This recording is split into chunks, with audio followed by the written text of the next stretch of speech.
friends! My name is Christina. Thank you for joining me today on the Kaleidoscope Storytime series. Today, I will be reading the story of A House for Hermit Crab by Carle. One day, Hermit Crab discovers that his shell is a little too small and he has to go out and find a bigger one. He finds one he likes, but it's just a little too plain. But he gets some help from his friends in the ocean. I will read this story twice through. The second time, we will use our bodies to act like some of the friends we discover in the water. But for this first time through, just sit tight and enjoy the story of A House for Hermit Crab. Let's begin our underwater adventure. "Time to move," said Hermit Crab one day in January. "I've grown too big for this little shell." He had felt safe and snug in his shell, but now it was too snug. Hermit Crab stepped out of the shell and onto the floor of the ocean. But it was frightening out in the open sea without a shell to hide in. "What if a big fish comes along and attacks me?" he thought. "I must find a new house soon." Early in February, Hermit Crab found just the house he was looking for. It was a big shell and strong. He moved right in, wiggling and waggling about inside to see how it felt. It felt just right. But it looks so plain, thought Hermit Crab. In March, Hermit Crab met some sea anemones. They swayed gently back and forth in the water. "How beautiful you are," said Hermit Crab. "Would one of you be willing to come and live on my house? It's so plain, it needs you." "I'll come," whispered a small sea anemone. Gently, Hermit Crab picked it up with his claw and put it on his shell. In April, Hermit Crab passed a flock of starfish moving slowly along the sea floor. "How handsome you are," said Hermit Crab. "Would one of you be willing to decorate my house?" "I would," signaled a little sea star. Carefully, Hermit Crab picked it up with his claw and put it on his house. In May, Hermit Crab discovered some coral. They were hard and didn't move. "How pretty you are," said Hermit Crab. "Would one of you be willing to help make my house more beautiful?" "I would," creaked a crusty coral. Gingerly, Hermit Crab picked it up with his claw and placed it on his shell. In June, Hermit Crab came to a group of snails crawling over a rock on the ocean floor. They grazed as they went, picking up algae and bits of debris and leaving a neat path behind them. "How tidy and hard-working you are," said Hermit Crab. "Would one of you be willing to come and help clean up my house?" "I would," offered one of the snails. Happily, Hermit Crab picked it up with his claw and placed it on his shell. In July, Hermit Crab came upon several sea urchins. They had sharp, prickly needles. "How fierce you look," said Hermit Crab. "Would one of you be willing to protect my house?" "I would," answered a spiky sea urchin. Gratefully, Hermit Crab picked it up with his claw and placed it near his shell. In August, Hermit Crab and his friends wandered into a forest of seaweed. "It's so dark here," thought Hermit Crab. "How dim it is," murmured the sea anemone. "How gloomy it is," whispered the starfish. "How murky it is," complained the coral. "I can't see," said the snail. "It's like nighttime," said the sea urchin.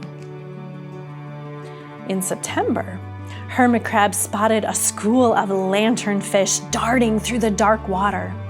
"How bright you are," said Hermit Crab. "Would one of you be willing to light up our house?" "I would," replied one lanternfish, and it swam over near the shell. In October, Hermit Crab approached a pile of smooth pebbles. "How sturdy you are," said Hermit Crab. "Would you mind if I rearranged you?" "Not at all," answered the pebbles. Hermit Crab picked them up one by one with his claw and built a wall around his house. "Now my house is perfect," said Hermit Crab. But in November, Hermit Crab felt that his shell seemed a bit too small. Little by little, over the year, Hermit Crab had grown. Soon, he would have to find another, bigger home. But he had come to love his friends, the sea anemone, the starfish, the coral, the sea urchin, the snail, the lanternfish, and even the smooth pebbles. "They have been so good to me," thought Hermit Crab.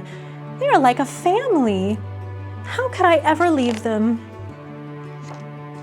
In December, a smaller hermit crab passed by. "I have outgrown my shell," she said. "Would you know of a place for me?" "I have outgrown my house too," answered Hermit Crab. "I must move on, but you are welcome to live here, but you must promise to be good to my friends." "I promise," said the little crab. The following January, Hermit Crab stepped out and the little crab moved in. "Couldn't stay in that little shell forever," said Hermit Crab as he waved goodbye. The ocean floor looked wider than he had remembered, but Hermit Crab wasn't afraid. Soon he spied the perfect house, a big empty shell. It looked, well, a little plain, but sponges, he thought, barnacles, clownfish, sand dollars, electric eels. Oh, there are so many possibilities. I can't wait to get started. Okay, now that we've heard the story, we are going to tell it a second time, but this time with some movement. But first, we need to warm up our body and our voice and our mind and become actors. All actors have 3 tools already on them. They're actors' toolkits. The first tool in the toolkit is their body. Put your hands here on your thighs. Bring them up to your shoulders and around your face. This reminds us that actors use their body. Say it with me. Their body. Great. The second tool that all actors use is their voice. Make a V with your fingers and put them right here on your throat. This reminds us that actors use their voice. Great. Say it with me. Voice. The third tool that all actors use is their imagination. So put your hands right up here and tap out the word with me. Here we go. Imagination. Excellent. Let's put all 3 actors' tools together and say the words with me. Actors use their body, their voice, and their imagination. Fantastic. So today we are going to retell the story of Hermit Crab, and we are going to use our imagination to go on a journey through the ocean with Hermit Crab. We are going to use our actor's body to become all of the friends that he meets in the ocean. So stand up, make sure you have plenty of room around you, and turn on your imaginations, because we are going on an underwater adventure. In January, Hermit Crab started to feel that his shell was a little too snug. Can you use your actor's voice and say, too snug? Say it with me, too snug. So he needed to leave his shell and go out onto the ocean floor. Can you walk in place with me underwater?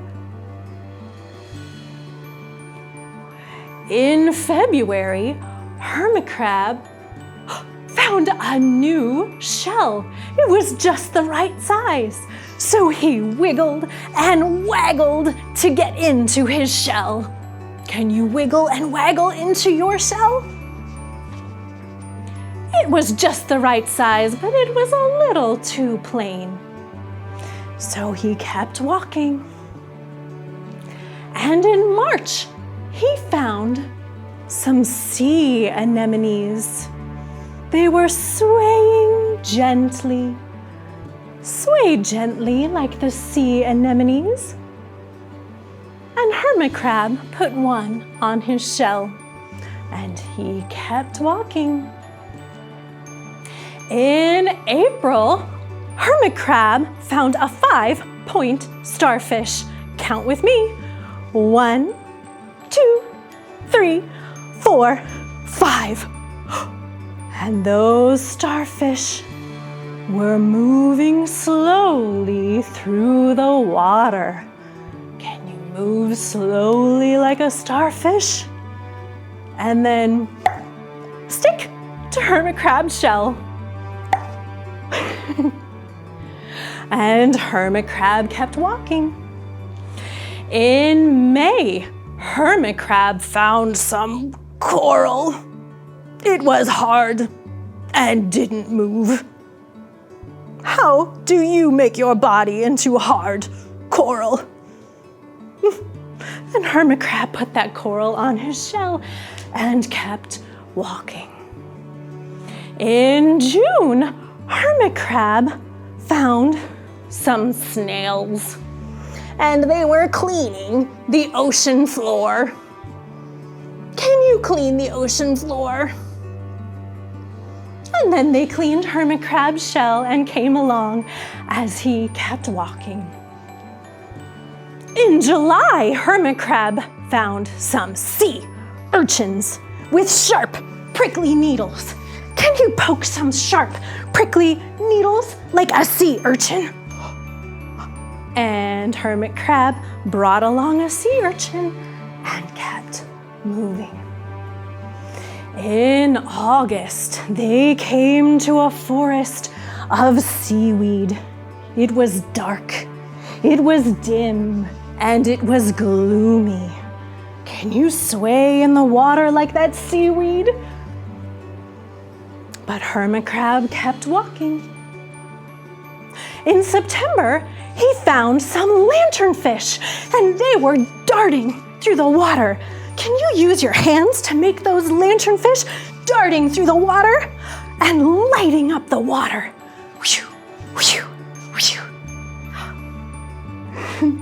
In October, Hermit Crab found some smooth pebbles, and he built a sturdy wall with all of those pebbles around him.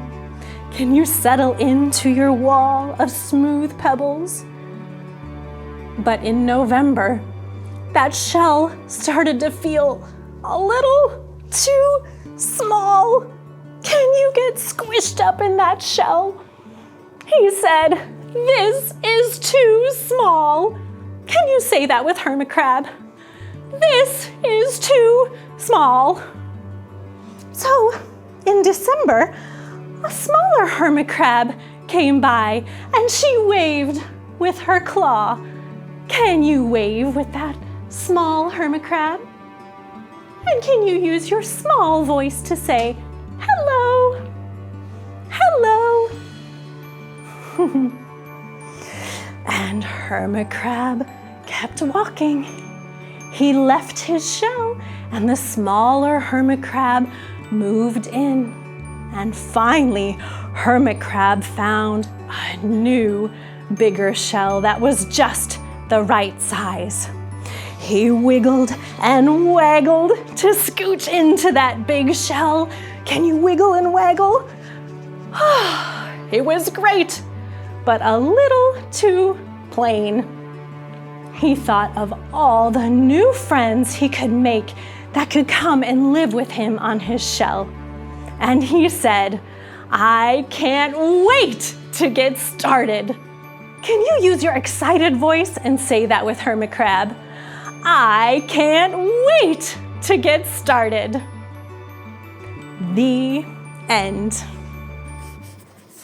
Wow, you did a fantastic job of using your body and your voice and your imagination to go on that ocean journey with me. What was your favorite animal to be? I think I liked being the sea urchin because it had sharp, pointy needles. Ooh, I also liked being the forest of seaweed and swaying slowly underwater. What's your favorite animal? Think about how it moved. You show me your idea and I'll create some ocean waves. Do you know what you're gonna show me? Okay, 1, 2, 3, go! And freeze! I liked that animal too. Fantastic! Thank you for joining me so much today on the Kaleidoscope Storytime series. You did a great job of using your body, voice, and imagination to tell the story. We'll see you next time.